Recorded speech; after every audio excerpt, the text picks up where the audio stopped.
Welcome to the E-Show with Neil Ravin.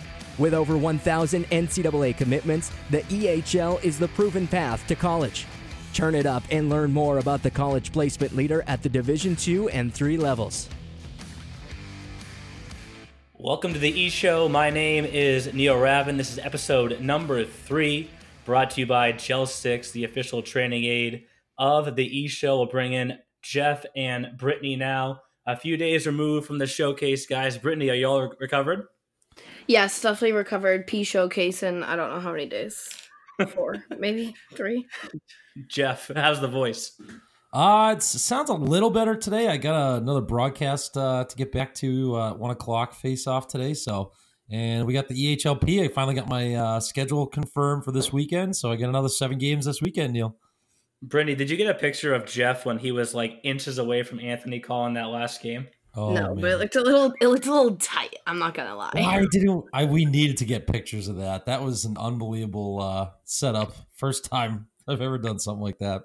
We made it Definitely work. One of the best games of the showcase too. Yes, very. That was an unbelievable game. 87's losing overtime to Vermont, and Vermont actually winning both their games this weekend at the showcase in overtime. The first one was a shootout winner, and second one, Logan Toscanio top shelf, 2-1 win for the Jacks. Yeah, so it was really a great showcase all around. A lot of parity. It was really pretty even too between the two conferences, and that's actually a good transition. The 87s were last week's guest on the podcast, and we'll begin our Around the E-Show segment with this week's guest. It's time for this week's segment of Around the E-Show. So this week's guests on the E-Show are the New England Wolves. As we mentioned, we're going back and forth between the North teams and the South team. So first I want to welcome in the co-owner, the GM, and the EHLP coach. I think those are all your titles, right, Andrew? Yeah, thanks for having me, Neil. And then we'll welcome in the head coach of the EHL team, Tim Kunes. How's it going? Hey, doing well. Thanks for having us. And then they have one player joining them this week. That's Rob Haak, the first player to commit for the Wolves this season. How's it going, Rob? Good. Thanks for having us. And then, Andrew, we'll start it off with you.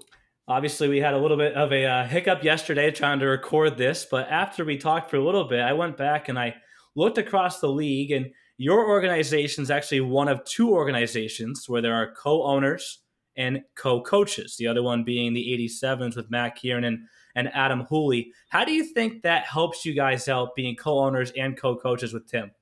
I think that's a really good point.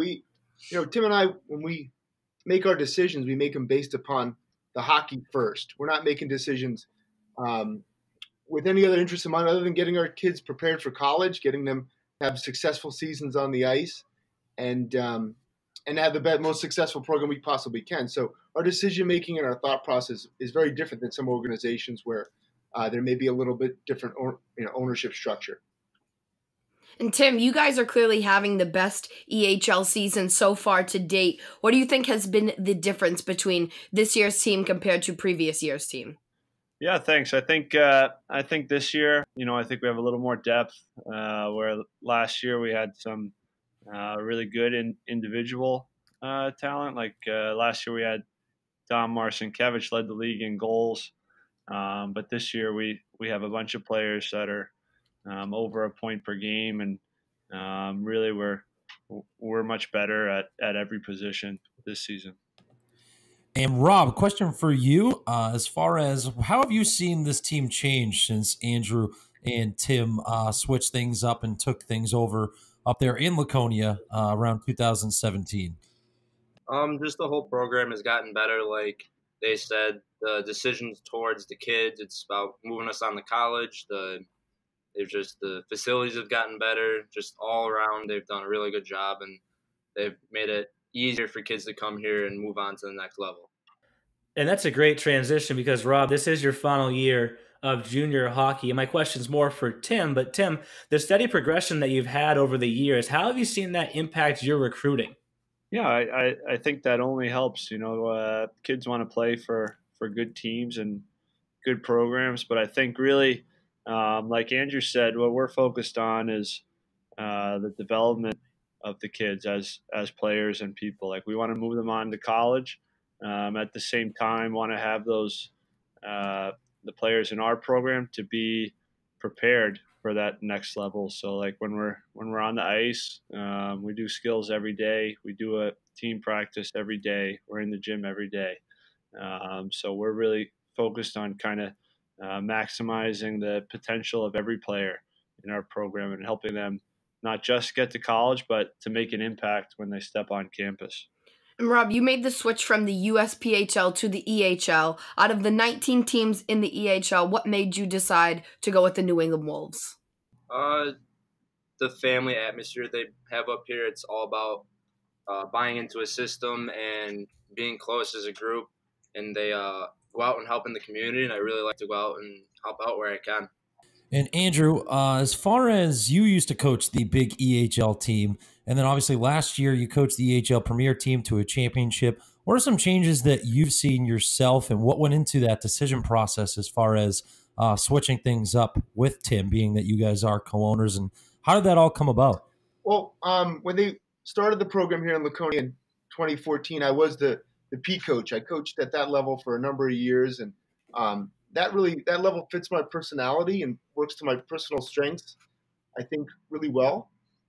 When Tim retired from professional hockey and joined the program, was around the time we made that ownership change, and Tim kind of got did his first year at the P level, and then the transition was really seamless to have him be the head guy at the EHL team, and he's done a tremendous job in that role, and I think he's taken the program, in my opinion, to a new level. It was just kind of like when we made that decision, it was like I said, to our own personal strengths, and in my opinion, we wouldn't be at where we're at with that team if we had kept me in that position. So it's been really a tremendous benefit for the organization. And you've already set a franchise record for wins in a year. Your commitment's already done, Rob. What are the goals from here on out? It's only the middle of January. Just to do as much as I can to help the team move forward. Yeah, I got the commitment down, but in the long run, it's about winning a championship with the Wolves first because I'm still in season. Want to get as many as my teammates on the college, help them out, and just a team first mentality. And Andrew, I'm assuming that, one of your goals is to go back-to-back in the Premier. What is it like to have the Premier kids returning from last year's championship team to your team this year? That's a really good question. We were able to bring back, I believe, 7 players who weren't quite ready to make the jump to the EHL. We actually, at the Premier level in 2018-19, we were actually a really young team with a ton of kids who were 2000s. I mean, for the most part, we could have been a U18 team, even though it was a U19 age classification. So we brought a ton of players back. We moved a number of players onto Coach Kunes' EHL team. And, we started the season off pretty slow, but I think that leadership group, having kids who were, a little bit battle-tested, made a big difference in righting the ship. So we started 1-3-2, but since November, I think we've been one of the best teams in the league, and it really set them up for this success later in the year, having that kind of that leadership core and having early on those missteps. So we're playing our best hockey at this time of the year, and it's exciting. And Tim, how does it feel to be one of those quieter teams? I mean, you guys are starting to not become such a secret anymore, being that you're on an 8-game winning streak. You're 8-2 in your last 10. You guys are really starting to take down some of the higher echelon teams in the league. What is it like being that kind of team under the radar, and how do you go into the locker room day to day and talk to your guys about that and try to, keep their mindsets in the underdog type frame, especially you played for a big program in Boston College who are far from underdogs. You guys are used to being at the top. How do you embrace that, being the underdog? Yeah, I don't know. As far as being an underdog, I don't think that myself or the guys in that room feel like underdogs. I think we're 12-2 in the last 14 games. If people underestimate us, I think we've beaten a bunch of teams that are at the top of this league. So I know that the guys we have believe in the team, and we're playing really well with a lot of confidence right now. So I don't know if other people see us as underdogs, but we don't feel that way. We feel we can compete on any night with any team in this league. I think that's a great transition because you just mentioned the guys you have. Why don't we go around the horn here? Andrew, if you want to start first, some players that you each think you should watch for on the Wolves. So Andrew can talk about premier players, Tim talk about some EHL guys, and then Rob maybe talk about some of your teammates that you think have commitments coming soon and have really impressed you in practice.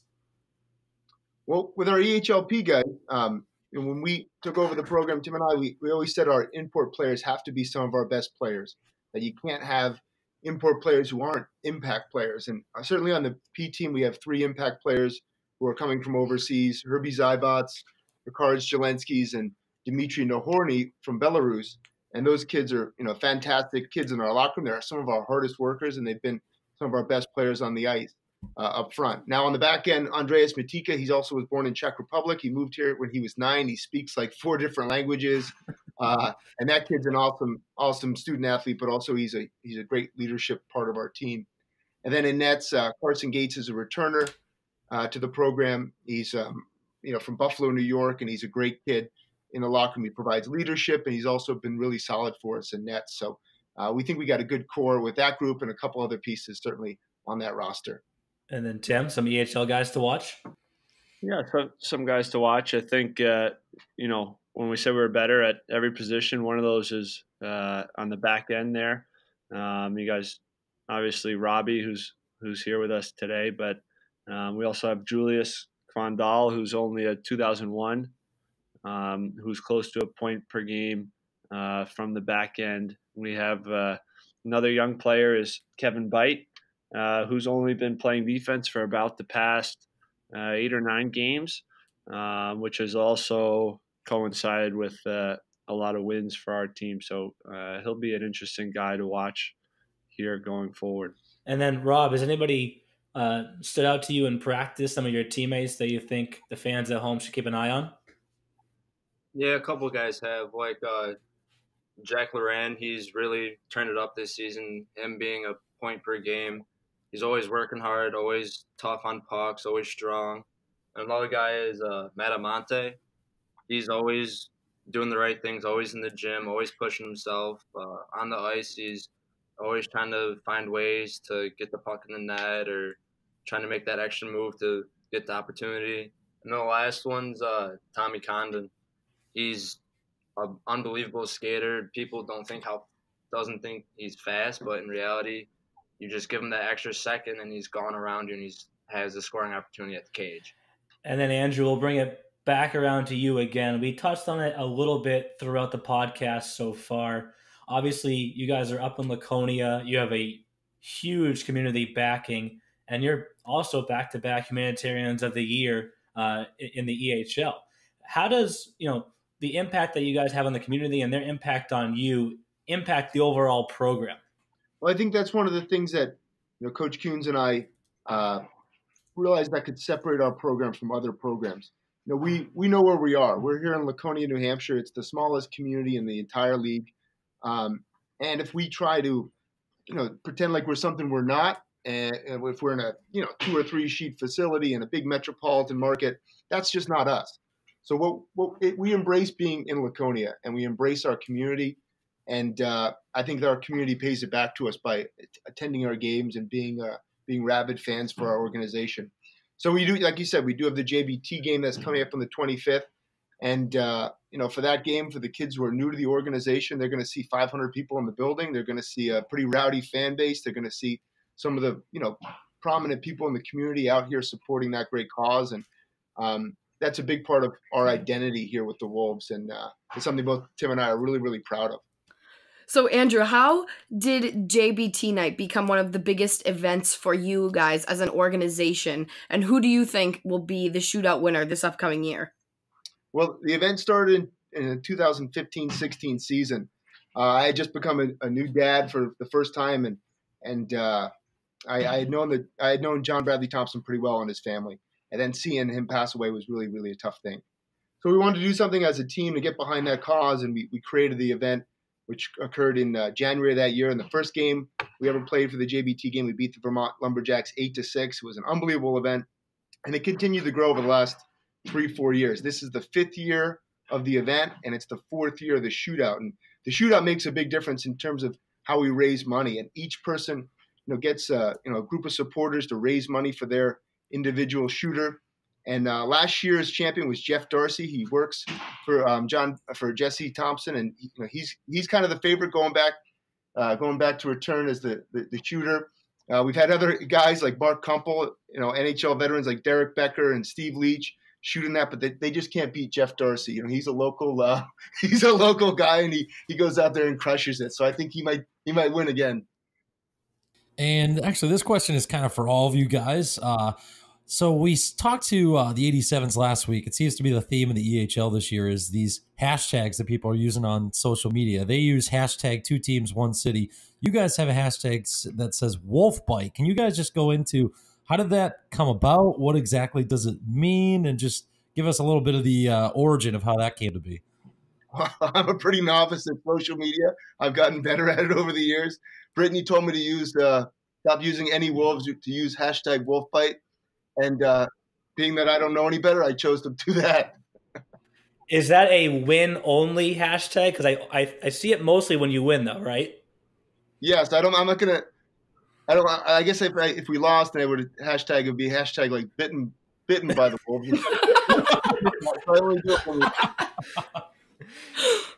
So, but a lot of organizations that we've talked to so far, and some that are coming up as well, they've really just emphasized the whole program that they have, EHL and the EHLP. Their goal is to get both teams to Providence. Has that been something that you guys have talked about throughout the year as well? Yeah, I think that's definitely a goal of Andrew's and mine. We want to have 2 really strong teams, and like I said before, with an eye on development for the players is number one. It's not like a win at all costs, operation here. I think, I tell my guys before the season, we want to win games, want to move you on to college and prepare you, maximize your potential and make you a better player. And we're not going to sacrifice one of those for the other. I think we can do all 3 at the same time. So with that, we obviously, that's the ultimate goal whenever you start a hockey season is to win a championship. So, we definitely want at both levels to have a strong team. Well, there you have it, folks. They are the New England Wolves, both on the ice and off the ice. They are turning heads throughout the EHL and the EHLP. For the EHL team, they hit the ice with the Warriors today at noon. Then they have a big matchup with the Seahawks on Sunday at 2:15. We'll see Andrew and his EHLP team in Worcester for that showcase where they face off against the Little Flyers, Revolution, and Bridgman. Thank you guys for your time, and good luck this week. Thank you, guys. Thanks for having us. Thank you. Thank you. Thanks again to the Wolves for joining us on the 3rd episode of the podcast. So we'll continue our way back around the East Show. Not a really busy weekend this past weekend in the EHLP, Brittany, but it was the final weekend before this weekend's upcoming showcase.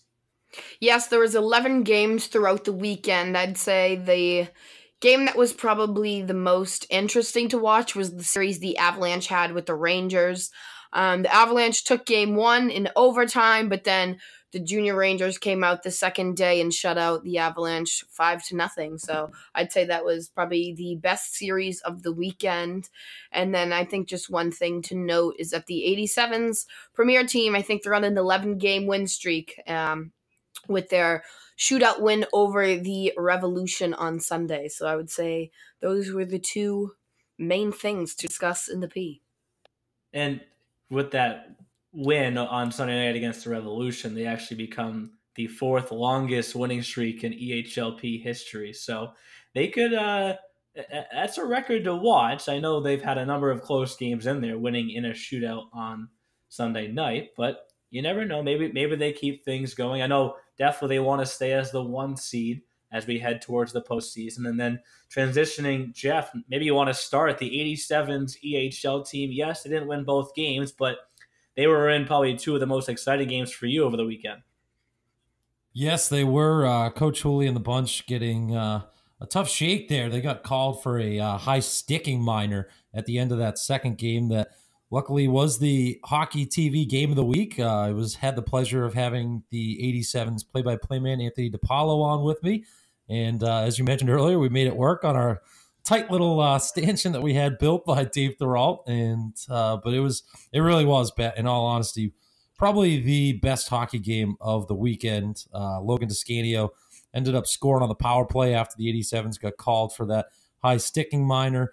But as Coach Hooley and Coach Kieran talked to us, they said that showcase play is an area that they've been trying to improve on, and they did end up getting a split. They won that late game, so it was kind of a tough turnaround. They played that last game on that first night. It was 8:20 was our face-off. I believe it was actually closer to like 8:30, and New Jersey ended up winning 3-1. So they at least get that, also the extra point for losing in overtime. So you come away with 3 out of a possible 4 points, and we'll have to see down the stretch if Coach Hooley and the bunch can keep things moving along. And Brittany, I know Jeff just mentioned his name, Logan Descanio. Do you know how many points he's away now from breaking the record? Ooh, no, I knew this answer like 3 days ago. He's at Can I take a 160. guess? I just think it's looked. 6. Wait. He's definitely at like 158 or 9. Well, he had a goal and assist this weekend. He had 2 points, so I think he's 6 away. Okay, so that means he's at 159. 160. Oh. So 6 away. Wait. Oh, I'm not good with I was math. right. We all know I was this. right. I said 6. Like I legit get doing basic math. Okay. So we're getting close. Hopefully it happens next Friday, the 24th. Big tilt, BJR. Be at the Bic. He's got 2 games this weekend against the Seacoast Spartans at home, and then, like you just said, that I've already submitted that one to Hockey TV. I think that was a pretty easy submission for me to make that one next week's game of the week. Maybe it's that night. Maybe it isn't. We'll see. He's definitely getting close though. Be in the building. Yeah, Breakaway Ice Center. Real fun player to watch too, Neil. Him and Buffaline are a thing of beauty when it comes to watching those two on the power play, and the Coach Masso's power play unit with the way they move the puck around it's really fun to watch as a broadcaster, and I'm sure all the fans at home are enjoying it too. And they are tied for first in the league in power play percentage at 27.8. I'll quiz you guys on that one in a second. Ooh. I think they have like 55 power play goals. I know who the first team is. Oh, you know who they're tied with? Boston Junior Rangers? Yeah, the Seahawks. Oh, Seahawks Hockey Club. Seahawks Hockey Club, Bill Zanaboni. How are you? Formerly known as the Total Athletic Seahawks. Yeah. Well, then who has the top PK in the league, Brittany? If you know, Walpole. You're wrong by 0.08. That's so rude. New Jersey? Are you kidding? Who is the best? I have no idea. Seahawks again. So special teams. Zanaboni. That's a big thing with Coach Zanaboni. What other takeaways did you guys have from the showcase? I mean, myself personally, going into it, we had 64 cross-conference games already before the showcase started, and the advantage pointed pretty heavily in front of the New England Conference, 44-20. Day 1, though, pretty much an even split. Day 2, pretty much an even split. Did you guys notice that as well? Yes, the South, they showed up, especially the Revolution. The Revolution had a fantastic weekend. I think that's very important to note that I think they're in like a 5-game win streak or a 6 or something like that. It's 5 now, and they have climbed up to number 2 in the standings. And I was talking to their coaches, like that's going to be a fun race, them and the Rough Riders. Like, based solely off the distance too that you'd have to go to face them in a playoff series, like they're going to be hosting every game, whoever is the 2 seed, that is. Something else I noticed. Oh yeah, because it's over 100 miles. That's right, the 100 miles. 125 to be exact. Sorry, 125. But something else I noticed. You corrected me last week, so I get to correct you this week, Brittany. You too. Still swinging and. We're all friends here. It's all good. Well, Jeff, before I hit start recording, the first thing today was fight me. Well, no, okay. So you're not in the same room, kind of hard to fight from that far away, but you know. Sorry to cut you off. What were you going to say? It's okay. Away? So one of the takeaways I took, at least for my games, and as you guys know, at the Seacoast, first of all, that Seacoast rink is awesome. Props to Brett Schreider and the Seacoast Spartans. Thank you again to them for the warm hospitality they gave us. They put on some great food. We had some crock pot food for the first time in a showcase ever, at least since I've been. We had mac and cheese. Unbelievable food, and they did a great job. And as you guys know, that's a great thing. You got to take care of the scouts, keep them coming in, keep them happy, and The facilities were great, but the rinks were kind of far apart, and we don't have a lot of time for the games. But all the games on my sheet, I don't think we had a team score over 5 goals in a game. Some of these showcase games, as you guys both know, they get to be a little high-scoring affairs, but I had pretty much all tight games, both Sunday and Monday. And so that was something that I noticed that, and I talked about on my broadcast, and it makes sense because now you're reaching that home stretch of the season. So teams are starting to play a little more tight, a little more defensively, not trying to take as many chances, trying not to be that first team to make the mistake in those tight battles. You saw that with the 87s and Lumberjacks for a while. Play got stuck in the neutral zone for a long time there in the second period, and that's when it was 1-1. You know, the teams were just kind of seeing each other and playing a little bit of a chess match, and it really was just an awesome weekend of hockey. And another team that really was exciting to watch was Team Maryland. Team Maryland almost took down Coach DiCaprio and his Boston Junior Rangers with that. They now have a 14-game winning streak. When Team Maryland was facing off against them, it was at 13 games, and they ended up losing by just a 5-4 margin. But they were up late in that game, and then Coach DiCaprio drew up a very fancy play with Young came off the bench. He snuck him behind the defenseman, went in on a breakaway, and he sunk it. Yeah, Younger's goal was gross. Unbelievable. And Dave Verduzzi played an unbelievable game for the Lumberjacks, but he was just – you just can't see – you got to credit the shooter there. It was just an unbelievable move. Yeah, and I was actually just going to ask you about that as you took the thought in my head. Like, we have all these close games, and even a team like the Rangers, who we've talked about, a lot on this podcast throughout the year so far, a loss in October, a loss in November. That's been it. But, 3-0 against the Chiefs, 5-4 late against Team Maryland. Like, that just shows you the parity in the league right now. It does. It really does. And Team Maryland's a team that's right at that, 500 mark. But they play a lot better than the record's shown. And they're 16, 17, and 3 officially in the standings, which they're battling with Coach Catron and the Little Flyers for that 4th spot. They're both Team Maryland 3 points behind the Little Flyers currently. So they're trying to, jockey back and forth for moving up in position, but they play a lot better than their record shows. And I think I did mention that they seem to be hitting a tough skid right now. They're 2-8 in the last 10, but Coach Fusco really does have good control of that bench, and you can see all the guys listening to him. That was actually another fun point of being in my vantage point for this broadcasting, was getting a little different look. For those of you that didn't tune into any of the games, I was right behind the home penalty box. So I was able to listen to the coaches, see the players come off, and you can see their demeanors and whatnot, which honestly was kind of a cool thing. And I was trying to add that element into my broadcast. And you just touched on the Little Flyers. Before last week's podcast, we touched on their game with the Avalanche. Brittany, was there any rematch? was there any talk afterwards about a little bit of revenge gained back by the Little Flyers? Oh gosh, the Little Flyers! What a group! What a group! Yeah, they're all pretty. Yes, they loved it. They loved it. Yeah, we know those two teams hate each other. To be quite honest, yeah, they don't like each other. Yeah, Tyler Marvel's goal was also gross. Well, and that's 4 big points. I mean, like Jeff just said, like that's the 4-5 matchup right now in the Mid-Atlantic Conference, and it may come down to the last weekend as to who gets to host games 1 and, if necessary, 3 in that series. Yeah, the Little Flyers, did they play Maryland again? Yes, they do. It's their 3rd to last game of the year. They only have 1 more, and it's at Maryland. Maybe it comes down to that matchup. But to transition back to the Rangers for a second, I mean, I know we've talked about them a lot.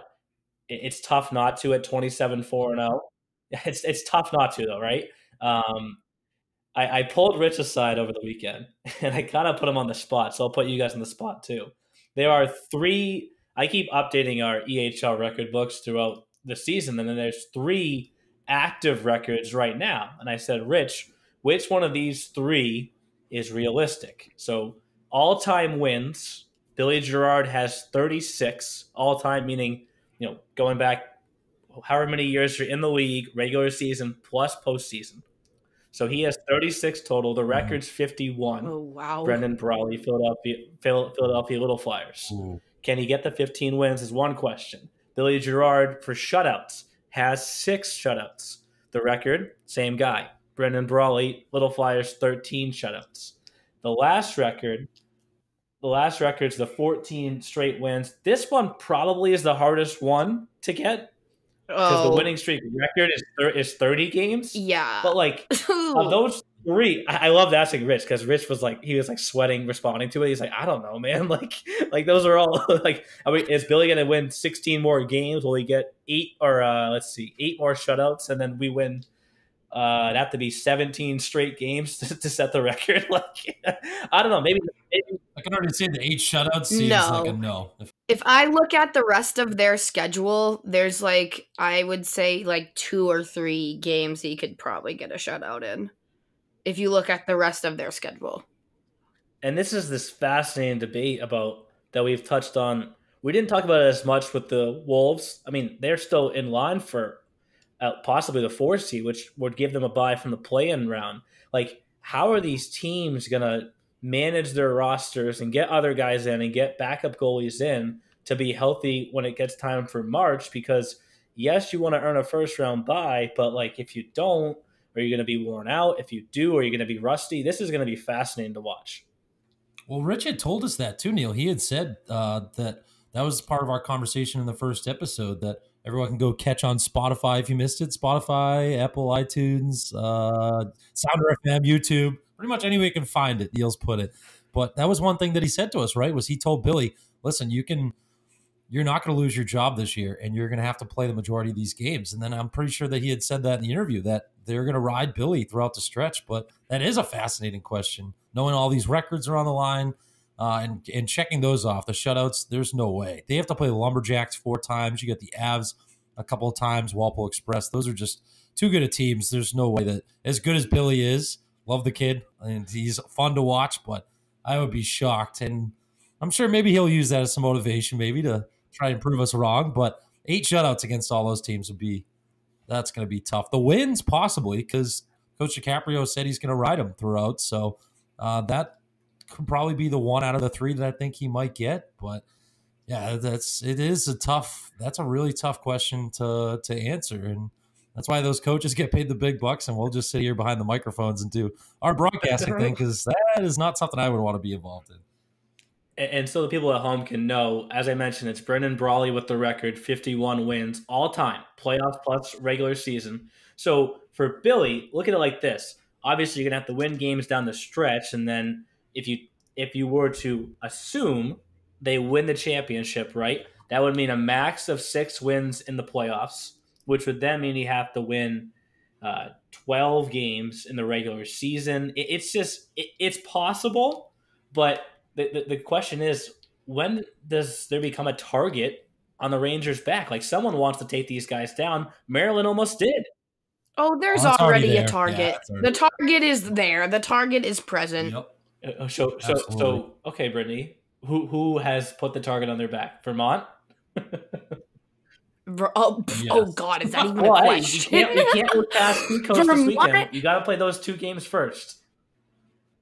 Yeah, you do. But, BJR, Vermont Lumberjacks, there's a whole lot of tension. Ooh, next weekend, too, a double set that you're going to have the call of, correct, Neil? The 24th, 25th? Yes, I got the call Friday. I don't have the call Saturday. Saturday's the 25th. We can't get too far ahead, but, like, that's a crazy day in the league. I think we have, like, 8 EHL games, another 5 or 6 EHLP games. It's JBT night for the Wolves, going back to them. It's a military night for the Avalanche. I'm calling 1 game. I think I had a chance to maybe call 2, but I'd be doing what you do, Jeff, and pulling on 2 wheels and have to run up and plug in. So, but like, that's just a crazy game. But I think that's all a great transition, because now we can go over what to watch for this upcoming week in the EHL and EHLP. Before we wrap things up, here's what to watch for this week in the E-Show. All right, so who wants to kick things off? Maybe Brittany does with the Premier Showcase this weekend? Oh, the Premier Showcase. I can't wait. I'm excited for the P Showcase. What do you want to watch for? Well, we have a whole bunch of things here. So we have Little Flyers play the Avalanche. First time they're meeting in the Premier Division. Of the week. That's the free game of the week. That's the That's the game of the week. That's the last game on Saturday, but then rewind a little bit here. We have Little Flyers Wolves also on Saturday at 1:40, which is the Premier Championship rematch. Yep. That's going to be a good one. I don't know how many kids, though, the Little Flyers have back from last year. I know they have so. They have Bouchard and they have like Hedman, and I think Sebastian Romanecki played last year. Hedman was the one that opened the scoring in that championship game last year. I remember they had the. He did, and I interviewed him. And I interviewed him afterwards. That was a crazy game last year, too, down in Providence. That Wolves Little Flyers rematch you're talking about, Britt. Yeah. That was. Remember how many people were down there? It was loud. It was so fun.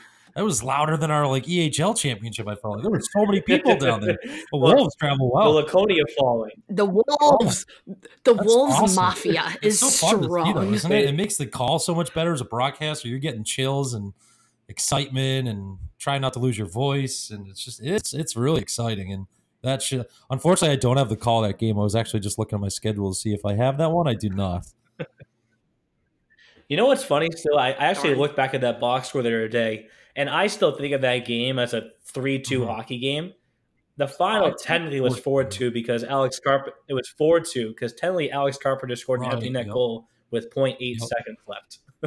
Like 0.8. Like it was the game was over, right? But like it still went into the back of the goal. It all happened so fast, though. You know what I mean?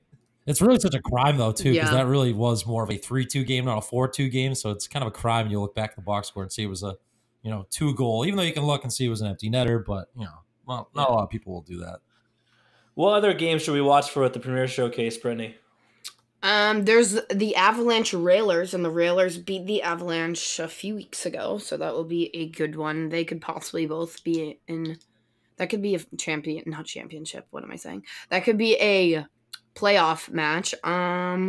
What else? I'm curious to see how the 87's Walpole game goes, because Walpole's a sneaky team in the P2, low key, and we know I love the 87s. So, well, in the 87s, the 87s are on a heater. Yes, they're on an 11-game winning streak. Number one, their record is 21-3-2 for the year in the Premier Division. Their showcase record, though. 2-2. Oh, it's so bad. Yeah, it's not good. Sorry. so bad. So bad. I'm sorry. Good luck hearing back about that one. Good luck with that one. I know. Hi, Ryan Crane and squad. I don't want to hear it. I really don't. They're 19-1, and that one was the opening game of the season for them. So yeah, with the Little Flyers. They've won 19 straight regular season games outside of showcase play. Those showcases, man, they'll trip you up. Ask Chris Sorella, he'll tell you. It's tough because for the Premier Division, we only have 3 as opposed to the 5 showcases in the EHL, so we have to stack the games a little bit tighter. So you're playing 2 games in one day. Maybe you leave that morning, crack of dawn, and you didn't get enough sleep on the bus. It's tough.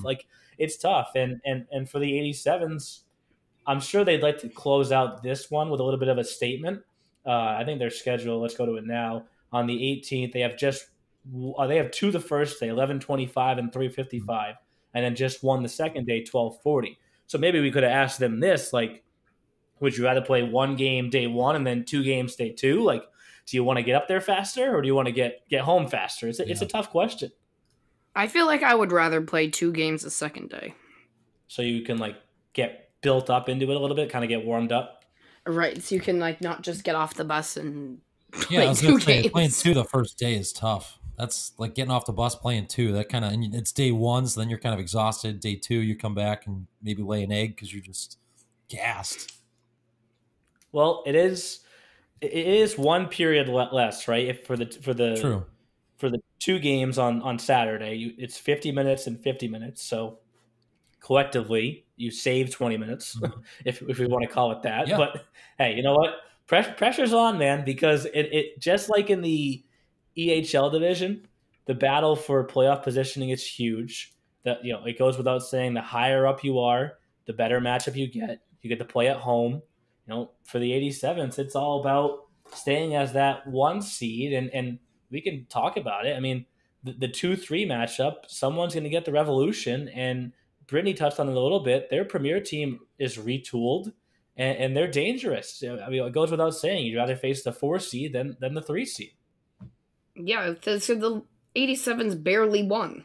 It was a shootout. Yeah. They won in a shootout. Oh, my God. The kids are going to be so mad at me. I'm so sorry. Anyways. See, I roasted the little Flyers. Now I'm roasting them. Kids, sorry. I apologize. And then, Jeff, what do you got to watch from the EHL? So what to watch for the EHL, Neil? I'm just going to go through some matchups. We got the Thursday Seahawks Avalanche, which I think you'll be on the call for. We'll put you on the spot. I'm heading there. Yep, I'll be there. Okay. So I will be on the Seahawks bus. Oh. Well, you usually work for the Avalanche too, Britt. So what are you doing on Coach Sanabody's Seahawks? But behind the scenes, a day in the life of the Seahawks. A day in the life of Britt. I go on the bus with the Seahawks. A day in the life of the Seahawks. I like that. Just strap a GoPro on one of their heads. Oh gosh. I don't even know who I'd pick. John Murphy. Cade Hanley.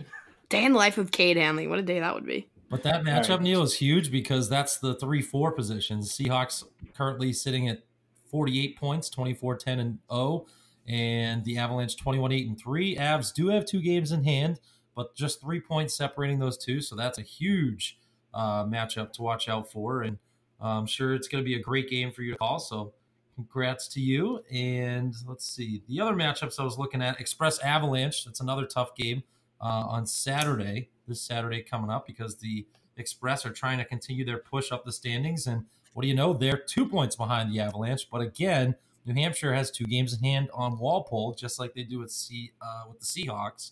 So that's another good matchup to watch out for. Then the final one, I think, was Sunday's game. That was, again, the Seahawks, and they're playing the New England Wolves. Coach Kunes and Rob Haak, who we just had on the program, they're going to be locking heads to finish off the week there on Sunday. And the Wolves, again, they're sitting there 42 points, sitting currently in that 6th spot. They're trying to move up the standings. So that's another huge game to watch out for. So it looks like we got a week full of really good tilts for everyone to tune in on Hockey TV and listen to Neil Ravin and the bunch and everybody calling those games. And it should be good. And I think the most important number to watch for with the Wolves is they've only played 31 games. They have games in hand on a lot of teams above them. So, while at one point in the year it kind of was thought of that it was the first 4 teams in the North, and then there was the next 4, and then there was the guys that were trying to crack into that bottom group and make it in the playoffs. It's really tough to say who will be avoiding that play-in round up north, and I think that's a great final transition. I was not going to tell you guys when this was coming next, and we just had the showcase last weekend. Have your Frozen Final picks changed at all? Oh, who did I have again? You had up north. Oh, no, I remember. Yeah. I recall. No. Rangers, Lumberjacks. And no, it's not changing. And then you had 87's Revolution. Yeah, no. I'm keeping it. Premier, you had Avalanche, Railers, 87's Little Flyers. I don't know. Nothing's changed? I'm just going to keep. I'm just going to remain with my picks. I'm keeping them. Okay. Jeff. Especially after the Revolution weekend they had. So. Okay. And then, Jeff, I think you had the same for Rangers Lumberjacks. No, sorry, you had Rangers Express. Yes. So here's the kind of crummy thing. When I made that pick, I told you guys, I watched that special on Nesson about Cody Campbell and the Express. Really liked what I saw.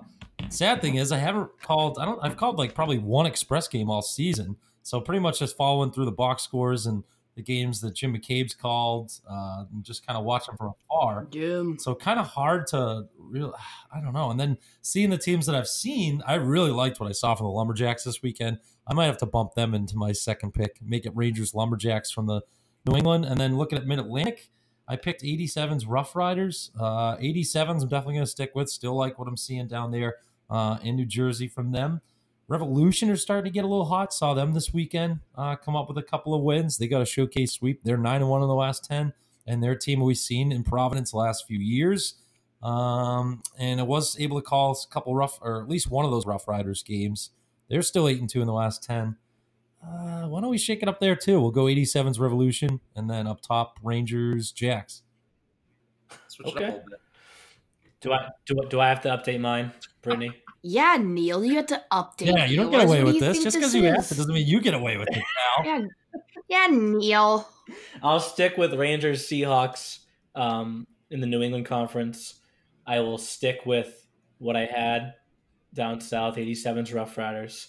In the Premier, I'm going to stay with. No, I don't remember exactly what I had there. I think I had Avalanche and Rangers. I think that one's going to happen there, and then 87's and Little Flyers on that end. And hey, we keep getting closer and closer to Providence. I think we're under 70 days now, and yes, I asked Alexa last night. So did you ask Alexa how many days until Providence? Did you say how many days until March 25th? Well, I said the 29th because that's the final day. Oh, we're skipping the first 4 days. Yeah, those don't exist. I mean, there's a full round robin, there's a banquet, and then there's semifinals. But those days don't exist, Jeff. All the players that we're gonna announce on the broadcast, and she's gonna interview, and then you're gonna do the PA announcing for it. Those days don't exist. We're just gonna skip the championship Sunday, all right? Yeah, Yes. right. What are you talking about? I got that on my calendar too. I thought I was just showing up on Sunday and calling. That's not the case, Neil? Yeah, what's wrong with you? Okay, so Brittany, I mean, if we're just skipping that, who wins championship Sunday? Okay, no, we won't do that. All right. Junior Rangers. Okay, anyways. Oh, did you hear that, Jeff? No, I didn't. It slid in very quietly. It was the Boston Junior Rangers. That will do it for this week's podcast. All right. All right, thank you guys for your time. I'm sure we'll see you. We will see you all at the showcase. Yep, the band's back together. The three best friends this weekend. See you guys. Woo! Thanks, guys. Bye. Thanks for listening to The E-Show. Learn more at easternhockeyleague.org and follow us on Facebook, Twitter, Instagram, and YouTube. Also, be sure to subscribe and get notified when next week's podcast is released.